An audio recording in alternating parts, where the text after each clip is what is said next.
Yes, नमस्कार. मग आत्तापर्यंत आपण भाग 1 याबद्दल आपण डिस्कस केलं, की राज्यघटनेच्या अनुषंगाने प्रत्यक्षात भारताबद्दलची माहिती सांगत असताना इंडियाचा उल्लेख कसा करायचा, भारताचा उल्लेख कसा करायचा, त्या अनुषंगाने त्यातले असणारे जे 4 कलम होते, त्यांचा अँगल बघितला. त्या 4 कलमांचा उल्लेख करत असताना प्रत्यक्षात ज्युडिशियल रिव्ह्यूचा मुद्दा कसा आहे, संसदेचा अधिकार कसा आहे, राष्ट्रपतींची जबाबदारी कशी आहे, या सगळ्या गोष्टींचा आढावा आपण याच्यामध्ये पाहिला भाग 1 च्या अंतर्गत. मग आज आपण डिस्कस करणार आहोत तो म्हणजे कोणत्या मुद्द्याशी संबंधित त्या ठिकाणी असेल, तर तो आहे भाग 2 शी संबंधित. या भाग 2 च्या बाबतीमध्ये उल्लेख केला, तर आपल्याला हा मुद्दा कशाच्या बाबतीमध्ये मुद्दे सांगतो आपल्याला, तर तो नागरिकत्वाच्या बद्दलच्या असणाऱ्या तरतुदी सांगतो. मग हे जे नागरिकत्वाच्या तरतुदी आहेत, या नागरिकत्वाच्या तरतुदी भाग 2 मध्ये कोणत्या असणाऱ्या कलमाअंतर्गत आपल्याला स्पष्ट करताना दिसत आहेत, तर कलम नंबर 5 पासून तर कलम नंबर 11 पर्यंतच्या असणाऱ्या तरतुदी या ठिकाणी आपल्याला स्पष्ट होताना दिसतात. आणि महत्त्वपूर्ण मुद्दा काय, की भाग नंबर 2 मध्ये जे नागरिकत्व दिलं गेलेलं आहे, ते नागरिकत्व फक्त एका दिवसासाठी दिलं गेलंय, ज्या दिवशी राज्यघटना ही लागू होणार आहे. त्या एका दिवसापुरतं या ठिकाणी राज्यघटनेच्या अनुषंगाने नागरिकत्व प्राप्त होताना दिसते. म्हणजे साहजिक आहे तो दिवस कोणता असेल, तर 26 जानेवारी 1950 या एका दिवसापुरतं राज्यघटनेच्या अंतर्गत आपल्याला नागरिकत्व दिलेलं आहे. आणि या दिवसानंतर नागरिकत्व द्यायचं कोणाला, या संबंधीचे सर्व अधिकार कोणाला दिलेले आहेत, तर या संबंधीचे सर्व अधिकार संसदेला दिलेले आहेत. आणि संसद या संबंधामधल्या असणाऱ्या तरतुदी करेल कोणत्या बहुमतानं, तर इथं हे बहुमत असणार आहे साधं बहुमत. मग साधं बहुमत ज्या ठिकाणी असतं तिथं आपण ऑलरेडी बघितलेलं आहे की काय होणार नाहीये, घटना दुरुस्ती होणार नाही. म्हणजे तुम्ही सिटिझनशिप अमेंडमेंट ऍक्ट, नागरिकत्व कायद्यामध्ये सुधारणा दुरुस्ती करण्याच्या बाबतीमध्ये जेव्हा जेव्हा तुम्ही यातले बदल बघाल, नवीन कायदे येताना बघतील, तुम्ही त्या ठिकाणी घटना दुरुस्ती होताना बघणार नाहीयेत. कारण का, भाग 2 मध्ये कोणतेही चेंजेस करायचे असतील तर अधिकार कोणाला आहे, संसदेला. आणि कोणत्या बहुमताने होतं, साध्या बहुमताने होणार आहे. म्हणून इथं घटना दुरुस्ती होणार नाहीये, हे आपल्याला इथं पहिल्यांदा लक्षात घेणं अपेक्षित असणार आहे. आता जेव्हा नागरिकत्वाचा उल्लेख येतो तेव्हा एक सगळ्यात महत्वाचा पाठ काय लक्षात ठेवायचा आहे, की आपल्या राज्यघटनेअंतर्गत एक मूळ मुद्दा असा होता, की राष्ट्र विभागणीचा संदर्भ येतो. जेव्हा भारत फाळणीचा उल्लेख आला, तर पाकिस्तानातून भारतात आलेल्यांना किंवा भारतातून पाकिस्तानात गेलेले आणि तिथून परत रिटर्न भारतात आलेल्यांना नागरिकत्व द्यायचं असेल का, मग ते कसं द्यायचं, त्या संदर्भातले मुद्दे कसे आले पाहिजेत, त्या सगळ्यांचा असणारा संदर्भ या ठिकाणी हायलाइट करायचा होता. म्हणून या तरतुदी आपल्याला कलम 5 ते कलम 11 दरम्यान आपल्याला इथं प्राप्त होताना दिसतात. बरं, हे सगळं आपण घटना जेव्हा लागू केली त्यानंतरच्या तरतुदीपासून बघूयाच. पण त्याच्याही अगोदर आपण एक मुद्दा पाहतो, तो म्हणजेच काय, 26 नोव्हेंबर 1949 ला ज्या दिवशी घटना आपण स्वीकारली म्हणजे स्वीकृत केली, त्या दिवशीच राज्यघटनेतील असणारे जे 4 तरतुदी लागू झाल्या होत्या, त्यातली एक तरतूद आहे ती नागरिकत्वाची आहे. मग लक्षात काय घ्यायचं या ठिकाणी, तर या नागरिकत्वाची तरतूद आपण बघतो की याच दिवशी लागू झालेल्या आहेत. आणि तो दिवस म्हणजे ते कोणते आर्टिकल होते लागू झाले, तर लक्षात घ्यायचं कलम 5 ते कलम 9 हे आर्टिकल इथं लागू झाले. काय लक्षात घ्यायचं, कलम 5 ते कलम 9 हे आर्टिकल लागू झाले होते. म्हणजे ज्या दिवशी घटना लागू होईल तो दिवस म्हणजे 26 जानेवारी 1950 चा, त्या दिवसाच्या संदर्भामध्ये भारतात असणारे किंवा इतर देशात असणारे किंवा पाकिस्तानातून भारतात आलेले किंवा भारतातून पाकिस्तानात गेलेले तिथून रिटर्न कायमस्वरूपी वास्तव्यासाठी भारतात आलेल्यांना नागरिकत्व द्यायचं आहे. त्या संदर्भातल्या तरतुदी आपल्याला या कलमांच्या अनुषंगाने हायलाइट होताना दिसतात. आणि या 26 जानेवारी 1950 नंतर नागरिकत्व द्यायचे कोणाला, तर तो अधिकार दिला संसदेला.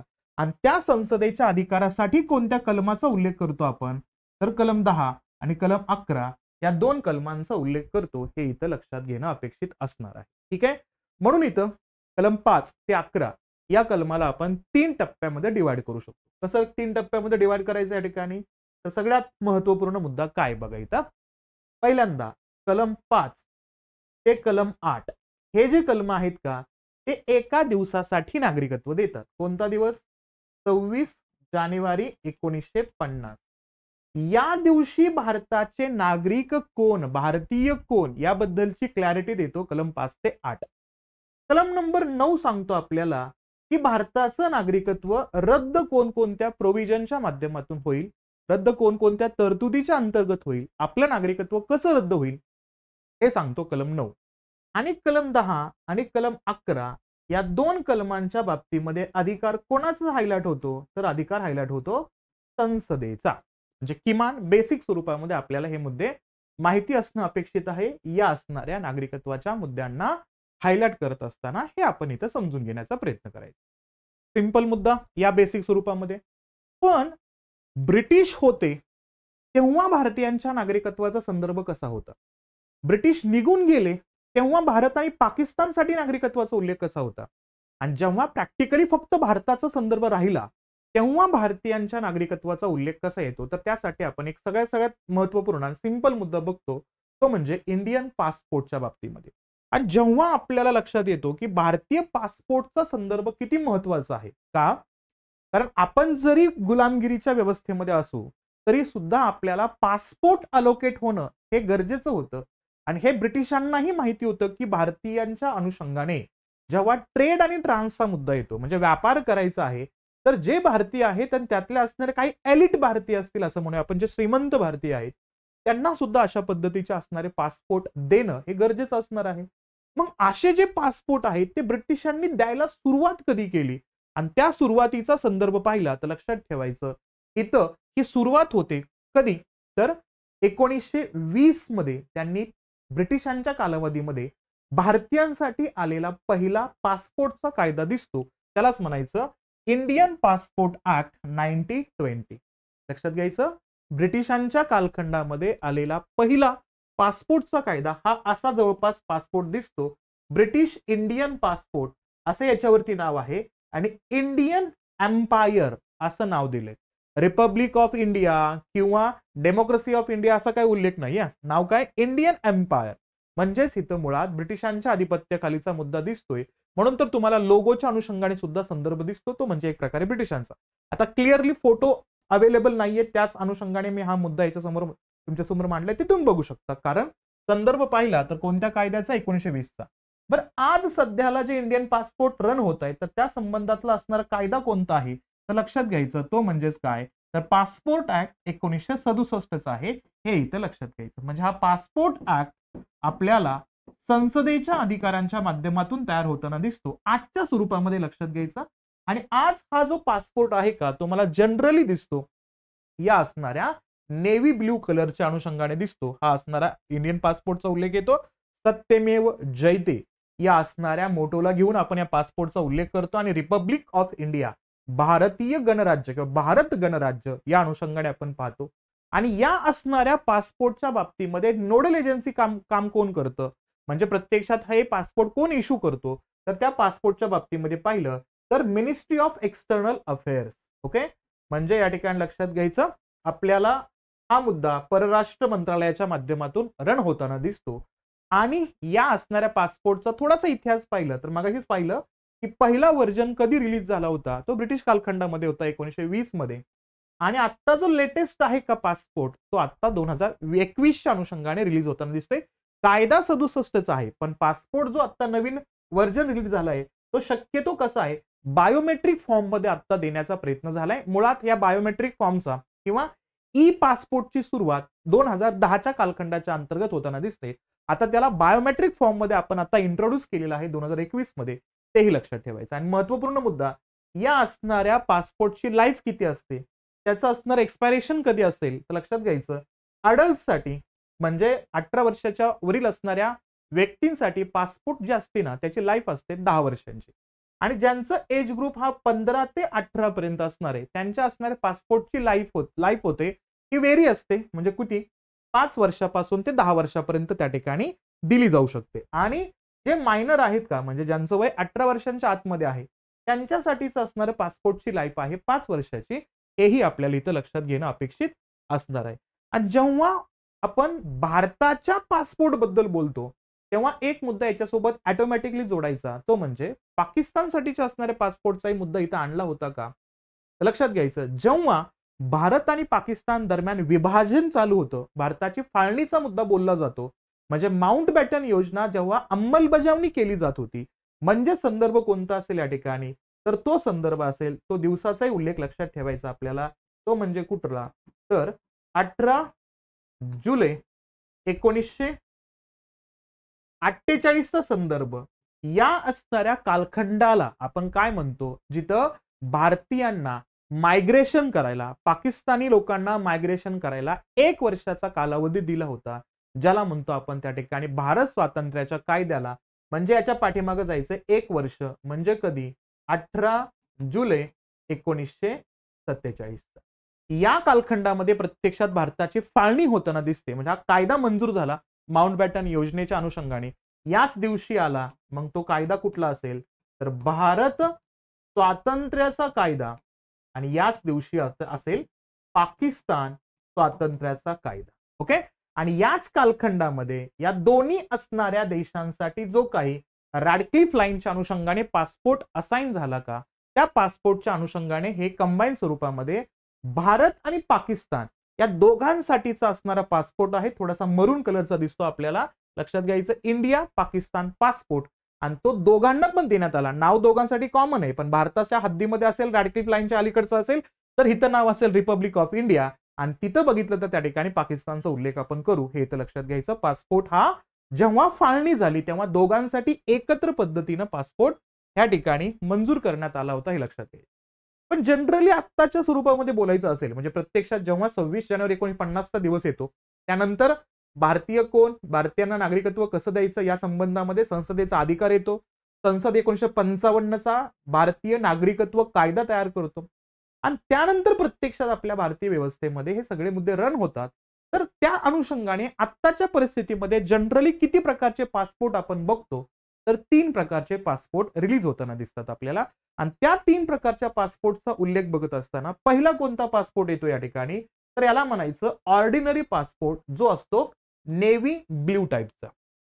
कुठला आहे, ऑर्डिनरी पासपोर्ट आहे. आणि या ऑर्डिनरी पासपोर्टचा उल्लेख केला तर इथं याला म्हटलं जातं टाईप पी पासपोर्ट. लक्षात घ्यायचं, ऑर्डिनरी पासपोर्टला म्हटलं जातं टाईप पी पासपोर्ट. आणि पी जो इथं उल्लेख केलाय का, तो पी संदर्भ आणला जातो पर्सनल यांच्यासाठी, म्हणजे व्यक्तिगत व्यवस्थेसाठी हा असणारा पासपोर्ट दिला जातो. म्हणजे हे ऑर्डिनरी सर्वसामान्य जे नागरिक आहेत का, त्या नागरिकांना हा दिला जातो त्यांच्या प्रायव्हेट ट्रॅव्हलिंगसाठी. हा असणारा पासपोर्ट मंजूर करून दिला जातो एक्सटर्नल अफेअर्सच्या असणाऱ्या मंत्रालयाच्या माध्यमातून. हा असणारा पहिला पासपोर्ट इथं लक्षात घ्यायचं. याच्या अंतर्गत 36 ते 60 पेजेसचा असणारा उल्लेख, 36 किंवा 60 पेजेस याच्यामध्ये आपल्याला दिसून येतात, हे लक्षात घ्यायचं. पहिला आहे टाईप पी च्या स्वरूपात. नंतर उल्लेख केला तर दुसरा येतो ऑफिशियल पासपोर्ट, ज्याला म्हणतो आपण व्हाईट पासपोर्ट. दुसरा पासपोर्ट कुठला असतो, पांढऱ्या रंगाचा असणारा पासपोर्ट आहे. याला म्हटलं जातं टाईप एस पासपोर्ट. काय म्हटलं जातं याला, याला म्हटलं जातं टाईप एस पासपोर्ट. मगाशी बघितलं आपण त्या ठिकाणी काय, तर तो होता टाईप पी पासपोर्ट. लक्षात घ्यायचा. आणि टाईप एस पासपोर्टचा उल्लेख केला तर एस कशासाठी स्टँड आहे, तर सर्व्हिसेस साठी स्टँड आहे. म्हणजे इंडियन आर्म्ड फोर्सेसच्या अनुषंगाने असतील, किंवा गव्हर्नमेंट ऑफ इंडियाच्या अंतर्गत ऑफिशियल बिझनेसेसच्या माध्यमातून काम करणारे जे सर्व्हिसेस मध्ये असणारे जे काही पदाधिकारी असतील, त्यांना जो पासपोर्ट दिला जातो का, तो पासपोर्ट असतो या पद्धतीचा पासपोर्ट. म्हणजे तुम्ही जेव्हा गव्हर्नमेंट ऑफ इंडियाच्या अनुषंगाने जॉईन होता आणि तुम्हाला प्रशासकीय अधिकाऱ्यांच्या निमित्तानं जेव्हा भारताबाहेर व्हिजिट करायचं असेल, तर तुम्हाला शक्यतो या प्रकारच्या पासपोर्टला प्राप्त करू शकता तुम्ही, आणि त्याच्या माध्यमातून तुम्ही ट्रॅव्हलिंग करू शकता. सर्व्हिससाठी या पद्धतीचा असणारा पासपोर्ट असतो. हा आता बघितला आपण तर 2021 पासून तो ई पासपोर्टच्या माध्यमातून इलेक्ट्रॉनिकली आपल्याला हा मिळताना दिसतोय, हेही इथं लक्षात घ्यायचा प्रयत्न करायचा. आणि त्यानंतर शेवटचा पासपोर्टचा उल्लेख केला तर तो कोणत्या प्रकारच्या पासपोर्टचा उल्लेख येतो, तर त्याला म्हणायचं डिप्लोमॅटिक पासपोर्टचा रेफरन्स येतो. म्हणजे इथं काय आहे, तर याला म्हणायचं मरून कव्हरचा असणारा पासपोर्ट. म्हणजे थोडासा रेड मरून कलरचा असणारा उल्लेख याच्यामध्ये दिसतो. आणि हा जो पासपोर्ट आहे ना मरून कलरचा, हा कोणासाठी असणार आहे, तर हा असतो इंडियन डिप्लोमॅटसाठी. इंडियन डिप्लोमॅटचा उल्लेख केला तर प्रशासकीय अधिकाऱ्यांचाही उल्लेख त्याच्यामध्ये असतोच. सोबतच कोण, तर मेंबर ऑफ पार्लमेंट, एमपीज जे आहेत का त्यांना, सोबतच member of union councils of ministers. म्हणजे प्रत्यक्षात दोन्ही सभागृहाशी संबंधित असणाऱ्या लोकप्रतिनिधींना सुद्धा हा पासपोर्ट दिला जातो, हे लक्षात घ्यायचं. आणि हा पासपोर्ट जो असतो का, हा पासपोर्टचा टाईप कोणता असतो, तर हा पासपोर्टचा टाईप आहे डी. म्हणजे पहिला कोणता पासपोर्टचा टाईप, PSD असं लक्षात ठेवायचं. P for personal, S for services, D for diplomat. या डिप्लोमॅटच्या अनुषंगाने हा पासपोर्ट येतो, हे इथं लक्षात घ्यायचं. आणि हा असणारा जो पासपोर्ट आहे ना डी, हा 2008 पासून आपल्याला डिप्लॉय होताना दिसतो. या असणाऱ्या रंगामध्ये मरून रंगाच्या अनुषंगाने आपल्याला हा पासपोर्ट दिसतो, हे इथं लक्षात घ्यायचं. म्हणजे जनरली जेव्हा आपण इंडियन्स आहोत तर त्या अनुषंगाने आपल्याला हा मुद्दा इथं लक्षात ठेवणं गरजेचं आहे. आणि रिसेंटली आपण बघितलं तर 2023च्या एंडिंगला हेनले पासपोर्ट इंडेक्स आला आणि त्या हेनले पासपोर्ट इंडेक्सच्या अनुषंगाने भारताची जी रँक आहे का, त्या रँकेचा उल्लेख केला तर आपण 80व्या क्रमांकावरती या ठिकाणी स्टँड होताना बघतो. आणि सगळ्यात महत्वपूर्ण मुद्दा म्हणजे काय, की आपल्या भारताला इतर किती देशांमध्ये विदाऊट विजा किंवा विजा ऑन अरायव्हल या अनुषंगाने त्या ठिकाणी आपण वेगवेगळ्या देशांसोबत फ्रेंडली नेचर ठेवतोय आणि तिथं भारताचं असणारा डिप्लोमॅटिक भूमिका स्ट्रॉंग होताना दिसते. तर ती 62+ कंट्रीचा उल्लेख आपण याच्यामध्ये बघतो, हेही लक्षात ठेवणं गरजेचं आहे. त्यावरनं ताकदवान देश या ठिकाणी हायलाइट होताना दिसतात. मग इथं सिंगापूरचा उल्लेख आपण बघतो. मग मध्यंतरी जपानचा संदर्भ येत होता, तो आता 3ऱ्या नंबरवरती शिफ्ट होताना दिसतोय. म्हणजे प्रत्येक वेळेस जो देश स्ट्रॉंग आहे तो त्याच्या पासपोर्टच्या ताकदीवरती डिप्लोमॅटिक ताकदीचाही संदर्भ याच्यामध्ये देताना दिसतो, हे इथं लक्षात ठेवणं अपेक्षित असणार आहे. मूळ संदर्भ आपल्याला या पद्धतीनं लक्षात घेणं गरजेचं असणार आहे. हा मुद्दा याच्यामध्ये आणायचा. ठीक आहे, म्हणजे लक्षात काय घ्यायचंय, नागरिकत्वाचा उल्लेख बघत असताना थोडासा अँगल पासपोर्टचाही लक्षात घ्यायचं, त्याचे असणारे टाइप्स, त्याची मूळ व्यवस्था कधी सुरू झाली होती, त्या अनुषंगाने हे मुद्दे आपल्याला बघायचे. आता थोडंसं येऊया आपण भाग नंबर 2च्या अनुषंगाने. आपल्याला हा असणारा जो काही नागरिकत्व आहे का, हा नागरिकत्व कशा पद्धतीनं डिस्क्राईब करायचं आहे, त्याच्या अनुषंगाने कोणकोणते मुद्दे बघायचेत आपल्याला. सगळ्यात महत्वाचा मुद्दा या नागरिकत्वाच्या अंतर्गत आपल्याला बघायचं आहे काय, तर सगळ्यात सुरुवातीला तर ते बघायचंय घटनात्मक तरतुदी. काय बघायचं आपल्याला, घटनात्मक तरतुदींचा उल्लेख बघायचा आहे. म्हणजे कॉन्स्टिट्यूशनल प्रोव्हिजन्स कोणते आहेत, तर या अनुषंगाने आपण कलम 5 ते 11चा उल्लेख याच्यामध्ये बघूया. नंतर सेकंड पार्ट मध्ये जाणार आहोत आपण 1955चा असणारा भारतीय नागरिकत्व कायद्याबद्दल आपण याच्यामध्ये बघणार आहोत. हा संदर्भ येतो 1955चा सेकंड स्टेज मध्ये. आणि त्याच्यामध्ये जे 5 प्रकारे आपण नागरिकत्व देऊ शकतो त्यांचा उल्लेख करणार आहोत. जसं जन्माद्वारे नागरिकत्व, जसं वंशाद्वारे नागरिकत्व, जसं नोंदणीद्वारे नागरिकत्व, जसं स्वीकृतीद्वारे नागरिकत्व आणि शेवटचं समावेशाद्वारे नागरिकत्व. असे मूळ मुद्दे आपण याच्यामध्ये बघणार आहोत. नंतर आपण बघणार आहोत तो म्हणजेच मूळ मुद्दा संदर्भ कुठला, तर याच्यामध्ये येणार आहेत आत्ता 2019ला सर्वात महत्वपूर्ण झालेले जे बदल आहेत का नागरिकत्व कायद्याच्या अनुषंगाने, ते बदल बघणार आहोत. फक्त 19चाच बदल नाही बघणार आपण, तर 2015चाही बदल बघणार आहोत. आणि त्यासोबत जो खूप मोठ्या पद्धतीनं रिजनल लेवलला गाजलेला आहे तो म्हणजे कोणत्या राज्याशी संबंधित मोस्टली पार्ट या ठिकाणी बघितला तर आसाम या राज्याशी संबंधित असणारा मुद्दा तो काय आहे, त्या बदलांचा आढावा आपण याच्यामध्ये घेणार आहोत. आणि शेवटचा पार्ट आपण डिस्कस करणार आहोत तो म्हणजेच कुठला, तर NRI असेल, OCI असेल, PIO असेल, म्हणजे नॉन रेसिडेन्शियल इंडियन असतील, ओव्हरसीज सिटीजन ऑफ इंडिया असतील आणि पर्सन ऑफ इंडियन ओरिजिन असतील, या गोष्टींचा आढावा आपण याच्यामध्ये बघणार आहोत. आणि त्या असणाऱ्या 4 टप्प्यांना आपण अनालाइज केलं, डिस्क्राईब केलं, अंडरस्टँड करण्याचा प्रयत्न केला, तर आपल्याला भाग 2 याच्याशी संबंधित कोणताही प्रश्न आयोगाने विचारला तर त्याची उत्तर आपण खूप इझिली देऊ शकतो, हे इथं लक्षात घेणं अपेक्षित असणार आहे. ठीक आहे, मग चला सगळ्यात पहिल्यांदा स्टार्ट करूया आपण भाग नंबर 2च्या अंतर्गत. तो म्हणजेच काय, तर घटनात्मक तरतुदींचा संदर्भ याच्यामध्ये कशा पद्धतीनं हायलाइट होताना दिसतोय आपल्याला, ते याच्यामध्ये आपण बघूया. आता या घटनात्मक तरतुदींचा संदर्भ जेव्हा आपल्याला बघायचंय तेव्हा एक मुद्दा लक्षात घ्यायचा. मगाशी सांगितल्याप्रमाणे पहिल्यांदा डिवायडेशन करायचंय 3 टप्प्यामध्ये. कसे 3 टप्प्याचं डिवायडेशन करायचंय, एका दिवसासाठी कोणता दिवस, ज्या दिवशी घटना लागू करायचे 26 जानेवारी 1950 या दिवशी नागरिकत्व द्यायचंय, त्यासाठीचे असणारे कलम बघितलं तर कलम 5 ते 8 कलमांचा उल्लेख करायचा. त्यानंतर नागरिकत्व रद्द करण्याच्या संबंधातल्या तरतुदींचा उल्लेख केला तर कलम 9चा उल्लेख याच्यामध्ये करायचा. आणि संसदेच्या अधिकारांच्या बद्दल बोलायचं असेल तर कलम 10 आणि कलम 11चा उल्लेख याच्यामध्ये करायचा, हे इथं लक्षात घ्यायचं. मग काय संदर्भ आहे पहिल्यांदा या कलमांचा, तर इथं हा उल्लेख आपण बघूया. आता सगळ्यात महत्वपूर्ण मुद्दा काय दिलं जातंय, कोणकोणत्या मुद्द्यांना हायलाइट केलं जातंय, तर ते आपण बघूया. पहिल्यांदा संदर्भ आणूया, तो म्हणजे कुठला, तर कलम 5 कशासाठी. आता मी पहिल्यांदा फक्त इथं तुम्हाला एक एक शब्द सांगतो, त्या शब्दावरून ते लक्षात ठेवण्याचा प्रयत्न करायचा. कलम 5 सांगतो, या दिवशी 26 जानेवारी 1950 या दिवशी जे लोक भारतात होते त्यांना नागरिकत्व द्यायचं आहे, तर त्यांच्यासाठीचे असणाऱ्या तरतुदी कलम 5 मध्ये दिसतात. कलम 6चा उल्लेख केला तर काय लक्षात घ्यायचं, जे पाकिस्तानात होते, पाकिस्तानातून ते भारतामध्ये वास्तव्यासाठी आले कायमस्वरूपीच्या, तर त्यांच्यासाठी नागरिकत्व कसं द्यायचं, तर ते कलम 6 मध्ये बघायचं. आणि यासाठी सगळ्यात महत्वाच्या दिवसाचा उल्लेख करायचा, 19 जुलै 1948चा संदर्भ आपल्याला इथं लक्षात ठेवणं गरजेचं असणार आहे. ठीक आहे.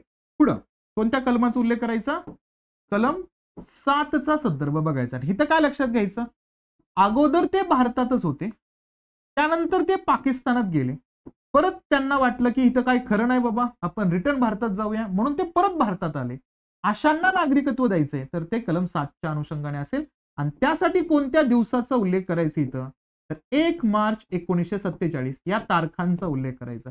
आणि ह्या तारखा मी तुम्हाला ब्रिटिशकालीन कायदे शिकवताना खूप क्लिअरली सांगितलेलं आहे की ह्या तारखा का महत्वाच्या आहेत, आणि हे परत आपल्याला नागरिकत्वाच्या चॅप्टरमध्ये दिसणार आहे, त्यामुळे लक्षात ठेवायचंच होतं. त्यानंतर उल्लेख येतो कोणत्या कलमाचा, तर कलम नंबर 8. आणि कलम नंबर 8 काय सांगतो की 26 जानेवारी 1950 या दिवशी जे भारताबाहेर होते त्यांना नागरिकत्व कसं द्यायचं, त्या संबंधातल्या तरतुदी या ठिकाणी हायलाइट होताना दिसतात. सिंपल मुद्दा. कलमांना डिवाइड करा, फक्त 4 कलम आहेत. पहिलं कलम सांगतं 26 जानेवारी 1950 या दिवशी भारतात असणाऱ्यांना नागरिकत्व द्यायचंय. कलम 6 सांगतो पाकिस्तानातून भारतात आलेल्यांना नागरिकत्व द्यायचंय. कलम 7 सांगतो, आता हे गाडीचं नाव नाहीये भारत पाकिस्तान भारत, तर हे फक्त भारतात होते, तिथून ते पाकिस्तानात गेले, तिथून रिटर्न भारतात आले, तर त्यांना नागरिकत्व द्यायचंय. कलम 7. कलम 8 काय सांगतो, भारताबाहेर असणाऱ्यांना नागरिकत्व द्यायचंय, तर तो संदर्भ आपल्याला याच्यामध्ये बघायचा. आणि कलम 9 काय सांगतो, तर भारताचं नागरिकत्व रद्द कसं होणार आहे, तर त्याबद्दल सांगतो. आणि कलम 10 आणि 11 हे संसदेच्या अधिकाराबद्दल बोलतो, ते लक्षात घेऊ. मग पहिल्यांदा आपण कलम 5 ते 8 यांचा थोडासा आढावा याच्यामध्ये घेण्याचा प्रयत्न करूया. जिथं एका दिवसासाठी नागरिकत्व दिलं जातं. दिवस कोणता, 26 जानेवारी 1950 या एका दिवसासाठी नागरिकत्व द्यायचं आहे. मग इथं लक्षात घ्यायचं आहे कलम नंबर 5 काय सांगतो. काय सांगितलं या ठिकाणी, या दिवशी जे असणारे व्यक्ती भारतात आहेत त्यांना नागरिकत्व द्यायचंय. मग जे भारतात आहेत त्यांच्यासाठी काय सांगितलं बाबा, की तुमचा जन्म हा कुठला पाहिजे, भारतातला पाहिजे, तर तुम्हाला या दिवशी भारताचं नागरिकत्व दिलं जाईल. जर तुमचा जन्म भारतातला नसेल तर तुमच्या आई वडिलांपैकी एका व्यक्तीचा असणारा जन्म हा भारतातला असला पाहिजे, मगच तुम्हाला या दिवशी भारताचं नागरिकत्व दिलं जाईल. किंवा या दोन्ही अटी पूर्ण होत नसतील तर काय सांगितलं या ठिकाणी, तर या दिवसाच्या अगोदर किती 5 वर्ष भारतात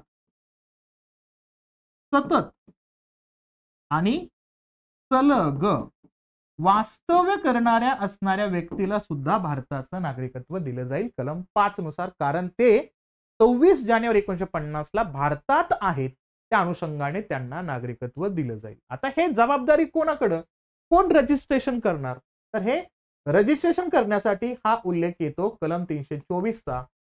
निवडणूक आयोगाकडे ही जबाबदारी दिली होती यांच्या नावाची नोंद करण्यासाठी. आणि 1951 ला त्या नोंदी करण्यासाठीच काय करण्यात आला, एनआरसीचा असणारा कायदा तयार करण्यात आला. यालाच म्हणतो आपण नॅशनल रजिस्ट्रेशन ऑफ सिटिझनशिप. काय करण्यात आला, राष्ट्रीय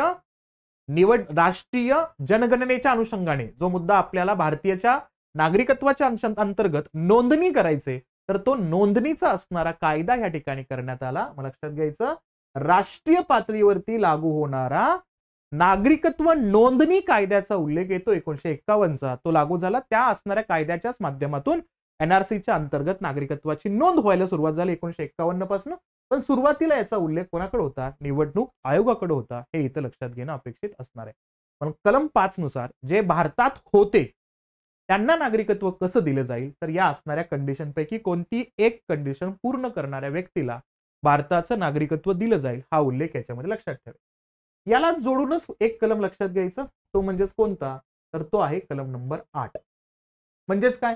या दिवशी जे भारताबाहेर होते त्यांना नागरिकत्व द्यायचं कसं? तर या संबंधाच्या असणाऱ्या तरतुदींचा उल्लेख याच्यामध्ये बघायचा. त्यामध्ये उल्लेख येतो संबंधित व्यक्तीचा जन्म जर अविभक्त भारतातला असेल तर त्या व्यक्तीला भारताचं नागरिकत्व दिलं जाऊ शकतं. आता बघा कन्सेप्ट का महत्वाचे. इथं मी उल्लेख फक्त भारताचा केलाय आणि इथं उल्लेख मी अविभक्त भारताचा त्या ठिकाणी म्हणतोय. म्हणजे काय? म्हणजे जी व्यक्ती पाकिस्तानात जन्मलेली होती पण या असणाऱ्या कायद्याच्या दरम्यान ती व्यक्ती नॉर्वेमध्ये असेल, ती व्यक्ती ऑस्ट्रेलियामध्ये असेल, युएस मध्ये असेल, त्या व्यक्तीला हे सगळं झाल्यानंतर भारतात यायचे आणि नागरिकत्व घ्यायचं असेल तर त्याला नागरिकत्व घेऊ द्यायचं नाही का? तर यस, भले तो पाकिस्तानात जन्म जरी झाला असला म्हणून काय सांगितलं उल्लेख? जन्म अविभक्त भारतातला पाहिजे, त्या व्यक्तीला या दिवसाच्या अनुषंगाने भारताबाहेर असून सुद्धा भारतात येत असाल तर यावं लागेल आणि त्यानुसार त्यांना नागरिकत्व दिलं जाईल. अट काय? जन्म अविभक्त भारतातला पाहिजे. किंवा ही अट नसेल होत पूर्ण तर या संबंधित व्यक्तीच्या आई वडील किंवा आजी आजोबा, बघा फरक लक्षात घ्यायचा. इथं फक्त एकाच पिढीचा उल्लेख येतो आई वडिलांचा, इथं उल्लेख केला दुसऱ्याही पिढीचा संदर्भ आणला आई वडील आणि आजी आजोबा यापैकी किमान एकाचा जन्म हा अविभक्त भारतातला असला पाहिजे. ही अट पूर्ण होत असेल तर त्या व्यक्तीला भारताचं नागरिकत्व दिलं जाईल. ती व्यक्ती भारताबाहेर होते, कलम 8च्या अनुषंगाने ते दिलं जाईल हे लक्षात घ्या. समजतंय? याच दोन अटी फक्त असतील. तिसरी अट वास्तव्याची तिथं असणार नाहीये, पण त्यांना भारताचं नागरिकत्व करण्यासाठी भारतात यावं लागेल आणि भारतात त्यासाठी काय करावं लागेल? रजिस्ट्रेशन करावं लागेल ना, नोंदणी करावं लागेल. आणि नोंदणीच्या अगोदर किती महिने? तर नोंदणीच्या अगोदर 6 महिने भारतात 6 महिने भारतामध्ये वास्तव्य करणं आवश्यक असणार आहे. म्हणजे नोंदणीच्या अगोदर किती कालखंड भारतात राहिला पाहिजे अशा व्यक्तींना जे भारताबाहेर होते त्यांना भारताचं नागरिकत्व पाहिजे तर 6 महिने भारतात राहणं गरजेचं आहे. आणि या तरतुदीला काय करण्यात आलं? 2015 मध्ये नागरिकत्व कायद्यामध्ये बदल करण्यात आला आणि बदल करून काय करण्यात आलं? हे 6 महिन्याची अट आहे का ती किती केलेली आहे? तर ती 5 वर्षांची अट केलेली आहे हे लक्षात ठेवायचं. किती? 6 महिन्याची अट बदलून किती केले? 5 वर्ष. म्हणजे 1947च्या भारत स्वातंत्र्यापासून तर आतापर्यंत ती व्यक्ती भारतात आलीच नाहीये पण जन्म भारतातलाच होता, अविभक्त भारतातला. आणि आज 2024ला जरी त्या व्यक्तीला यायचं असेल भारतात तरी नागरिकत्व मिळू शकतं या कलम 8 नुसार हे लक्षात घ्यायचं. म्हणून एज किती गेलं? आता 6 महिने राहायचं होतं नोंदणीच्या अगोदर, ते आता 5 वर्ष भारतात राहावं लागेल नोंदणीच्या अगोदर. हा मुद्दा याच्यामध्ये लक्षात घेणं गरजेचं असेल. म्हणजे काय लक्षात घ्यायचं? दोन्ही आर्टिकल एकमेकांना जोडून लक्षात ठेवा. कलम 5 सोबत जोडायचंय. कलम 8चा मुद्दा हे भारतात असणाऱ्यांना नागरिकत्व द्यायचं, हे भारताबाहेर असणाऱ्यांना नागरिकत्व द्यायचे, हा उल्लेख याच्यामध्ये लक्षात घेणं गरजेचं असेल.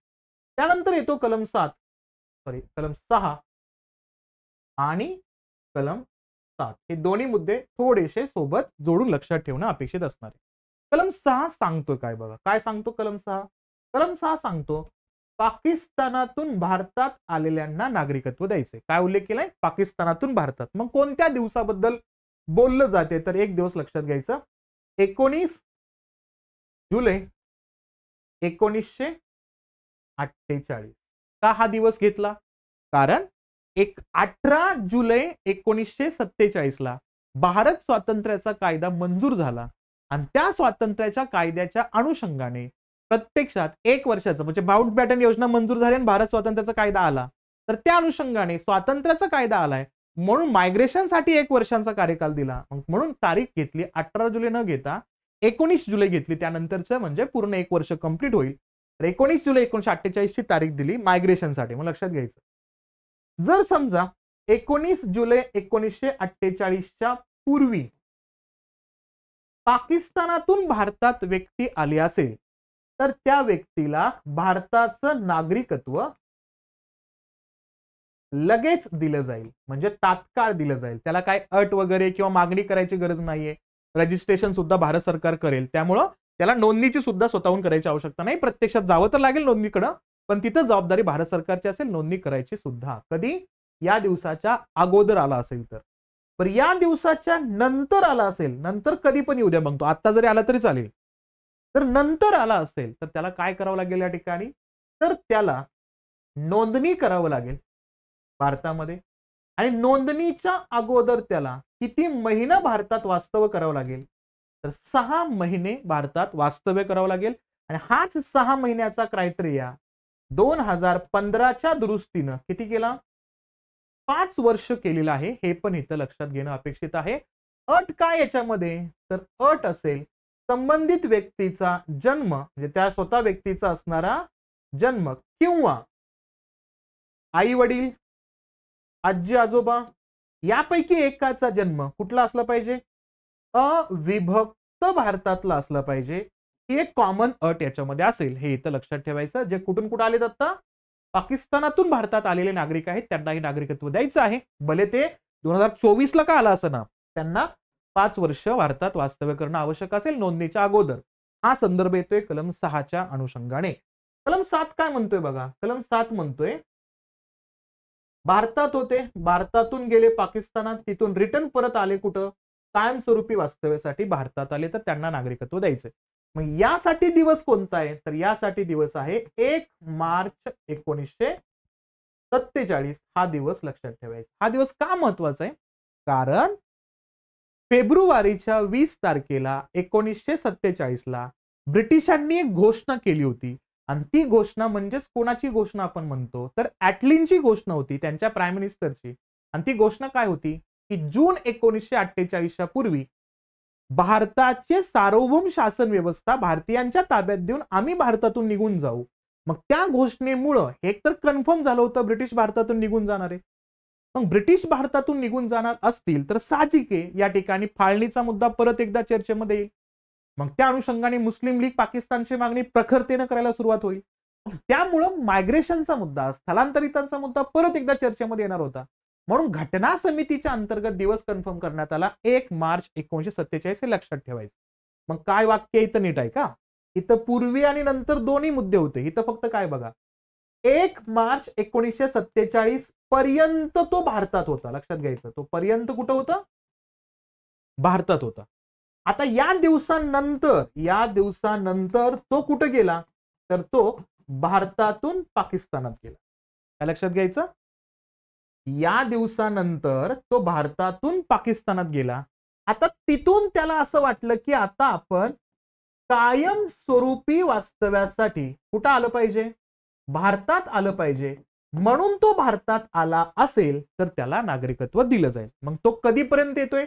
आज जरी आला तरी चालू शकतं. मग इथं काय सांगितलं? जर तो कायमस्वरूपी वास्तव्यासाठी भारतात आला असेल तर त्याला भारतात येऊन काय करावं लागेल?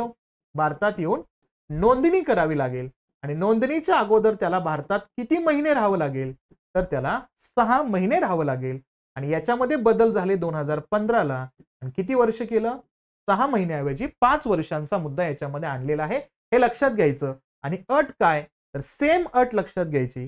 संबंधित व्यक्तीचा असणारा जन्म किंवा आई वडील किंवा आजी आजोबा यापैकी एकाचा जन्म कुठला असला पाहिजे? तर तो असला पाहिजे अविभक्त भारतातील असला पाहिजे.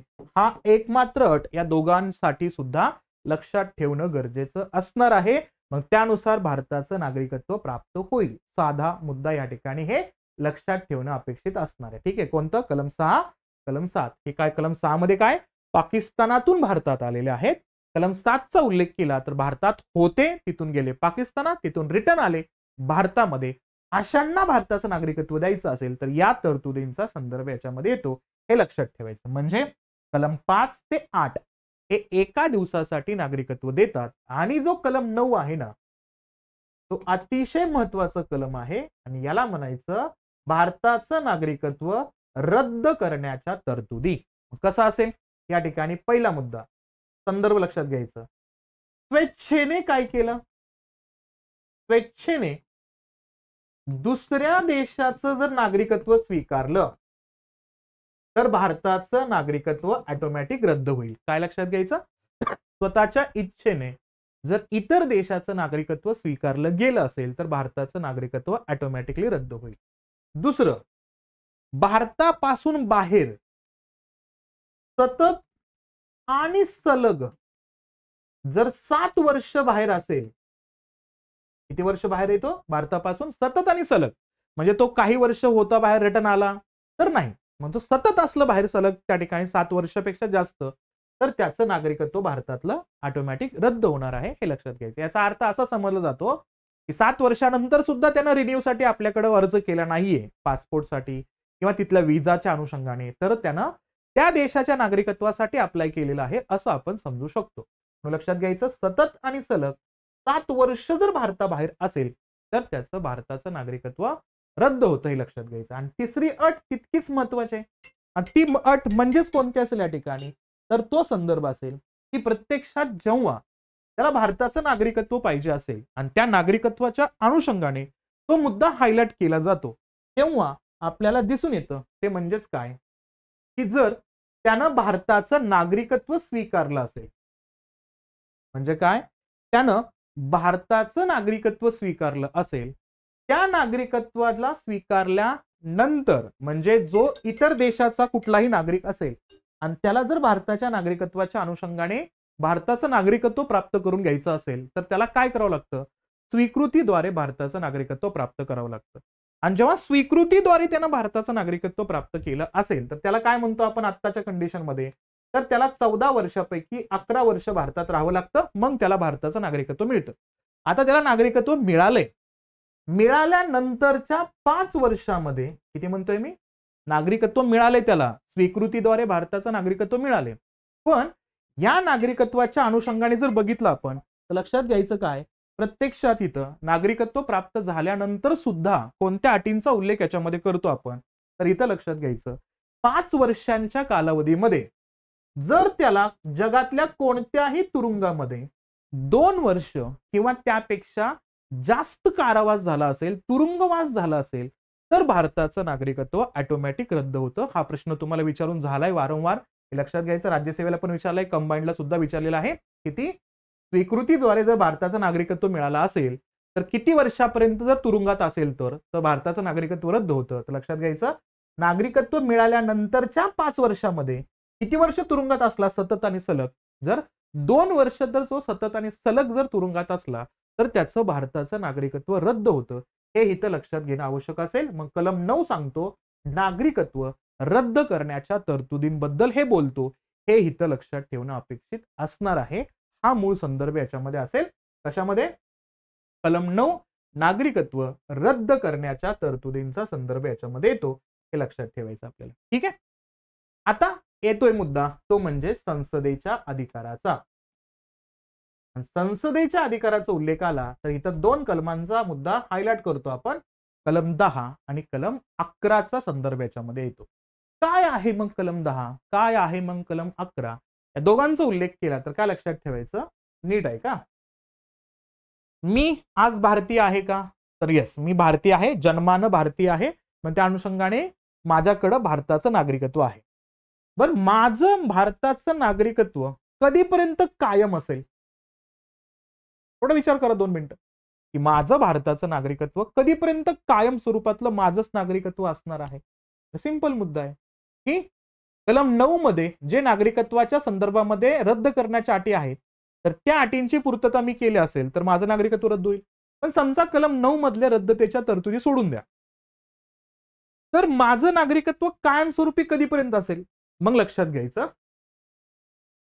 संसद कायदा करून, काय लक्षात घ्यायचं, संसद कायदा करून जोपर्यंत एखाद्या व्यक्तीचं नागरिकत्व रद्द करत नाही, व्यक्तीचं नागरिकत्व रद्द करत नाही, तोपर्यंत संबंधित व्यक्ती ही काय, तर ही व्यक्ती भारतीय म्हणून कायम असेल, हे इथं लक्षात ठेवायचं. काय सांगतोय कलम नंबर 10, संसद जोपर्यंत कायदा करून एखाद्या व्यक्तीचं नागरिकत्व रद्द करत नाही तोपर्यंत संबंधित व्यक्ती भारतीय म्हणून कायम असेल. कलम नंबर 10च्या अनुषंगाने हा मुद्दा इथं हायलाइट करायचा, लक्षात ठेवायचा. आणि कलम 11चा उल्लेख केला तर काय सांगतो कलम 11चा संदर्भ? तर इथं लक्षात घ्यायचं, कलम 11 काय म्हणतो, 26 जानेवारी 1950 नंतर जर एखाद्या व्यक्तीला नागरिकत्व द्यायचे, नागरिकत्व रद्द करायचे, या संबंधातल्या तरतुदींच्या अनुषंगाने कायदा करायचा असेल तर तसा कायदा करण्याचा अधिकार कोणाला असणार आहे? तर तो कायदा करण्याचा अधिकार आहे संसदेला. कलम 11 नुसार संसद कायदा करेल. कोणत्या दिवसानंतर नागरिकत्व द्यायचंय? 26 जानेवारी 1950 नंतर नागरिकत्व द्यायचं आहे. त्यासाठी कायदा करायचा आहे तर तो अधिकार संसदेला असेल. आणि संसदेनं असा कायदा कधी तयार केला? तर संसदेनं असा कायदा तयार केला 1955 ला. आणि हा कायदा लागू कधी केला? तर हा कायदा लागू केला 26 जानेवारी 1950 ला. लक्षात घ्यायचं, कायदा कधीचा आहे? 55चा. लागू कधी केला? 26 जानेवारी 1950 ला. याला काय म्हणतो आपण त्या ठिकाणी? याला म्हणतो आपण एक्स प्री फॅक्टो लॉ. काय म्हणतो आपण याला? एक्स प्री फॅक्टो लॉ, म्हणजे पूर्वानुवर्ती कायदा. पूर्वानुवर्ती कायदा म्हणजे एखादा कायदा अगोदरच्या तारखेपासून भारतात लागू होऊ शकतो का? तर हो. आणि तो कायदा लागू केला तो 26 जानेवारी 1950 ला लागू झालेला आहे. तो इथं लक्षात ठेवायचा. म्हणजे भारतातला असणारा एकमात्र कायद्याचा उल्लेख केला तर आपण 1955 म्हणू शकतो नागरिकत्वासाठी. आणि तो पण आलाय कोणत्या कलमानुसार? कलम 11 नुसार आलेला आहे, हे लक्षात घ्यायचं. म्हणजे आपण ज्या घटनात्मक तरतुदींचा उल्लेख केला तर त्या तरतुदींच्या अनुषंगाने आपल्याला हा मुद्दा लक्षात ठेवणं अपेक्षित आहे. जिथं काय केलं जातं या ठिकाणी? तर कलम 5 ते 8 हे एका दिवसासाठी नागरिकत्व दिलं जातं, ते म्हणजे 26 जानेवारी 1950 साठी. कलम 9 हा अधिकार दिला जातो नागरिकत्व रद्द करण्याच्या बाबतीमध्ये. कलम 10 आपण भारतीय म्हणून कायम असणार आहोत, तो अधिकार सुद्धा कोणाचा असेल? संसदेचा आहे, तर तो येतो कलम 10 मध्ये. कलम 11 काय सांगतो? नागरिकत्व द्यायचंय, नागरिकत्व रद्द करायचंय, त्यासाठी कायदा तयार करायचा आहे, तो अधिकार सुद्धा कोणाचा आहे? संसदेचा आहे. म्हणजे एक बेसिक फॉर्मॅटच्या अनुषंगाने हे मुद्दे आपण अभ्यासतो, हा उल्लेख याच्यामध्ये असेल. आता याच्या सोबतच एक सिंपल प्रश्न मी विचारतो, 2 मिनिटं विचार करायचा आणि मग उत्तर देण्याचा प्रयत्न करायचा. काय? आपण आपल्या भारतामध्ये एकेरी नागरिकत्व स्वीकारतोय का आपल्या भारतामध्ये दुहेरी नागरिकत्व आहे? असा उल्लेख केला तर लक्षात घ्यायचं, भारतामध्ये एकेरी नागरिकत्व आहे. दुहेरी नागरिकत्व म्हणजे काय? जसं अमेरिकेमध्ये बघतो आपण. अमेरिकेमध्ये कसं केंद्राचं पण एक नागरिकत्व मिळतं आणि तिथल्या असणाऱ्या राज्याचं सुद्धा सेपरेट नागरिकत्व असतं. म्हणून इथं दुहेरी नागरिकत्व का तसं आहे? कारण तिथले राज्य ऍग्रीमेंटच्या माध्यमातून एकत्र आलेले आहेत, म्हणून त्या ठिकाणी डबल नागरिकत्व दिलं जातं. पण आपल्या भारतामध्ये जे एकेरी नागरिकत्व आहे ना, हे एकेरी नागरिकत्व भारतानं कोणत्या देशाकडून स्वीकारलेलं आहे? तर कॅनडा सारख्या असणाऱ्या देशाचाच उल्लेख याच्यामध्ये परत एकदा येतो. कारण संघ राज्यामध्ये सुद्धा आपण कॅनडाचा उल्लेख केला होता. मागच्या लेक्चरमध्ये सुद्धा आपण बोललो होतो की संघ राज्याचा उल्लेख कलम 1 मध्ये राज्यांचा संघ असा का करायचा, संघ राज्य न करता, तिथं सुद्धा आपण हा उल्लेख केला होता. आणि जिथे जिथे केंद्र शब्द येईल तिथे कॅनडाचा उल्लेख करायचा, आपल्या लक्षात घ्यायचं. मग कॅनडा प्रमाणेच भारतामध्ये काय एकेरी नागरिकत्व आहे. मग तुम्हाला जर असा प्रश्न विचारला, या कलम 5 ते कलम 11 मध्ये भारताचं वैशिष्ट्य सांगणारं एकेरी नागरिकत्व जे आहे का, हे एकेरी नागरिकत्वाचं असणारं कोणतं कलम आहे हे तुम्ही सांगा. तर काय उत्तर द्याल? 2 मिनिटं विचार करायचा मग उत्तर द्यायचं. काय? या कलमांपैकी कोणत्या कलमामध्ये भारता संदर्भातलं असणारं एकेरी नागरिकत्वाचा उल्लेख या ठिकाणी होतोय ते तुम्ही मला सांगणार आहात. लक्षात घ्यायचं, जर आपण इतर देशाचं नागरिकत्व स्वीकारलं तर दुहेरी नागरिकत्व होईल. दुहेरी नागरिकत्व असेल तर भारताचं नागरिकत्व ऑटोमॅटिक रद्द होईल. म्हणजे कलम 9 हे सांगतो एकेरी नागरिकत्वाचा उल्लेख. हे इथं लक्षात ठेवायचंच आपल्याला. याच्यावरती संदर्भ विचारला जातोय, त्यामुळं ह्या मुद्द्यांना हायलाइट करणं आवश्यक असणार. ठीक आहे. मग आपण थोडासा प्रायमरी बेसिसवरती भाग नंबर 2 चा उल्लेख केला. घटनात्मक तरतुदींचा संदर्भ आपण बघितलाय. यानंतर आपण नागरिकत्वाचा कायदा 1955चा आणि त्या संबंधातल्या असणाऱ्या दुरुस्त्यांचा आढावा ह्या ठिकाणी घेऊया. ठीक आहे, चालेल, थांबू इथं आपण. थँक्यू.